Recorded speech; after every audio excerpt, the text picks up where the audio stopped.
Debate کو آپ بالکل ڈیفرنٹ اینگل پہ لے گئے ہیں کہ اب تو ایک ہی بات پہ بات ہونی چاہیے کہ یہ انتخابات اصلی تھے یا جعلی تھے. لیکن میرا خیال یہ ہے کہ سر اس وقت یہ جو سینیریو ہے اس پہ تو ہم افورڈ ہی نہیں کر سکتے کہ ہم فوری ایک نئے الیکشن کی طرف جائیں. لیکن چلیں اس سے قطع نظر آپ کیا سمجھتے ہیں کہ کیا ایسا ہو سکتا ہے جس طرح اپوزیشن اکٹھی ہو رہی ہے کہ یہ ایک الائنس بنا لیں اور ایک تحریک کی صورت میں ایک اپنی ہائپ کریٹ کریں آہستہ آہستہ اور پھر آگے چل کر انتخابات کی طرف چلے جائیں؟ کیا یہ ایک پریکٹیکل سینیریو ہو سکتا ہے؟ انتخابات کا ہونا پریکٹیکل بات ہے یا نہیں ہے اس پہ کوشچن ہو سکتا ہے، لیکن یہ مجھے بتا کہ فارم 47 سے 45 پہ آنے میں کیا پرابلم ہے؟ کمیشن کیوں نہیں بنا رہی؟ وہ عدالت جو ہے وہ کیوں نہیں بنا رہی جن کے ذریعے جو ہے وہ جو الیکشن کی دھاندلی ہیں ان کو ایڈریس کیا جا سکے؟ حکومت جو ہے وہ اسمبلی کو پارلیمنٹ کو مکمل کیوں نہیں کر رہی تاکہ پارلیمنٹ فنکشنل ہو سکے؟ خواتین کی سیٹوں کو کیوں نہیں تقسیم کیا جا رہا اس کے مطابق جو قانون کا فیصلہ ہے؟ کیوں اس وقت جو ہے عدلیہ کو حقیقی طور پہ معطل کر دیا گیا، آئین کو معطل کر دیا گیا؟ یہ تمام چیزوں کو ایڈریس کیے بغیر ایک ایسی مشین جس کی بیٹری نکال لی گئی ہے، جس کا انجن نکال لیا ہے، اس گاڑی کے اندر بیٹھ کے اپوزیشن جو ہے وہ حکومت سے مطالبہ کر رہی ہے کہ اس گاڑی کے اندر جو ہے آپ سیٹوں کو ٹھیک کریں. بھئی گاڑی تو چلی نہیں، گاڑی ایگزسٹ نہیں کرتی. گاڑی اس وقت چلتی ہے جب عوام کا وہ پیٹرول اس کے اندر پڑا. یہ وہ حکومت ہے، یہ وہ حکومت کی گاڑی ہے جس کے اندر عوام کا پیٹرول موجود نہیں ہے، عوام کا مینڈیٹ موجود نہیں ہے، اور وہ ایک غیر منتخب، غیر نمائندہ اور غیر آئینی حکومت ہے.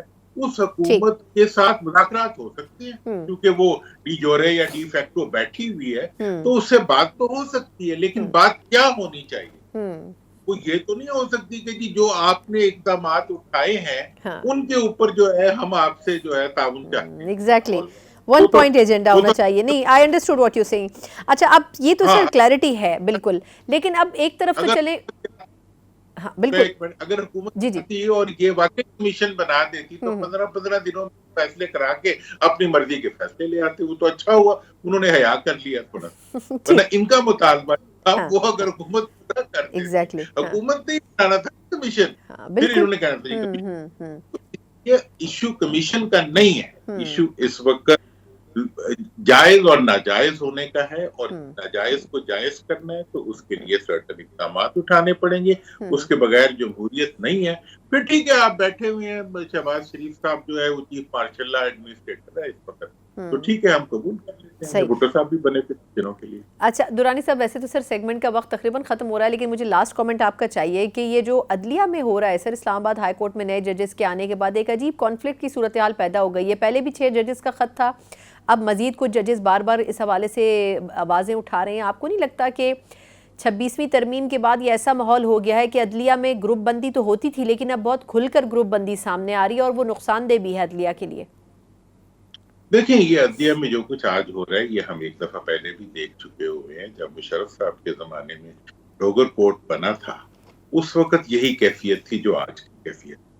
اور آج جو عدلیہ کا سٹیٹس ہے وہ خود عدلیہ کو بھی قبول نہیں ہے، وکلا کو بھی قبول نہیں ہے، خود آئین کے اندر بھی اس کی گنجائش موجود ہے. یہ جو عدلیہ کا موجودہ سٹیٹس ہے یہ وہ سٹیٹس ہے کہ اس میں عدلیہ کے چاروں ٹائر جو ہے وہ 26ویں ترمیم کے تیر سے جو ہے پنچر کر دیے گئے.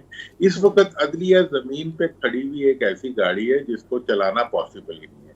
لہٰذا جو عدلیہ اپنی سیلف کریکشن کی کوشش کر رہی ہے، میرا خیال ہے کہ وہی مسئلے کا حل نکلے گا.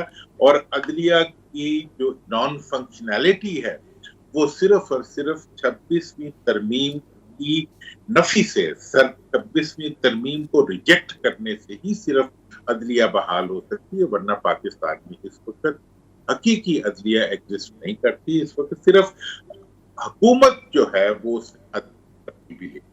عدلیہ ایک الگ محکمہ ہے، لیکن آج کی عدلیہ جو ہے وہ حکومت، اس کے فیصلے اور اس کے اختیارات سارے کے سارے انتظامیہ کے پاس، ایڈمنسٹریشن کے پاس چلے گئے. یہی وجہ ہے کہ آپ پورے ملک کی گرفت ہو رہے ہیں، آپ ملک کے اندر دہشت گردی کے مقابلے کو نہیں کر پا رہے، آپ اس وقت گورننس نہیں دے پا رہے، آپ پبلک کے ایشوز کو ایڈریس نہیں کر پا رہے. وجہ اس کی یہی ہے کہ آئین کو اس پہ معطل بنا دیا، عدلیہ کو اب اسی چیز کو بچانے کے لیے آپ نے اب میڈیا پہ حملہ کیا، تاکہ جب ہم گردن دبا رہے ہوں عدلیہ کی، جب ہم گردن دبا رہے ہوں عوام کی، جب ہم گردن دبا رہے ہوں جمہوریت کی، تو آواز بھی نہ، یہ آواز صدا دبے گی تو حشر ہوگا نا، یا بجھے گا تو زہر ہوگی. مطلب یہ ہے کہ اس صدا کو دبانے کا جو کام ہے، عدلیہ کو مٹانے کا جو کوشش ہے، یہ کس عامر نے نہیں کی.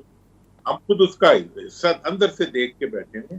یہ چیزیں جو ہوتی ہیں پھر یا جمہوریت چھوڑ دیں اور یا پھر یہ کام کرتے ہیں، یا 26ویں ترمیم ختم کرتے ہیں یا جمہوریت کو کرتے ہیں. اور اگر آپ نے جمہوریت کو رکھنا ہے تو پھر یہ میں آپ کو بتا دوں، دنیا کا اس وقت کوئی دوسرا جمہوری ملک نہیں ہے پاکستان کے علاوہ جس کے اندر تمام اپوزیشن کے لیے اپوزیشن کی سب سے بڑی پارٹی کی قیادت کی ہے.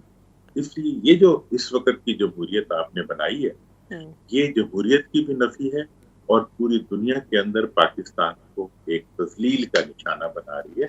اپوزیشن کو بھی ہوش کے دامن لینے چاہیے اور اپنے اندر جس نے بھی 26ویں ترمیم کا جو حصہ بنائے اس کو آج سے معافی مانگ کے 26ویں ترمیم کے بارے میں عوام کو کلیئر کرنا چاہیے کہ اس میں جمہوریت اور انصاف اور عوام کا اختیار ختم ہو گیا ہے. درست. بہت بہت شکریہ.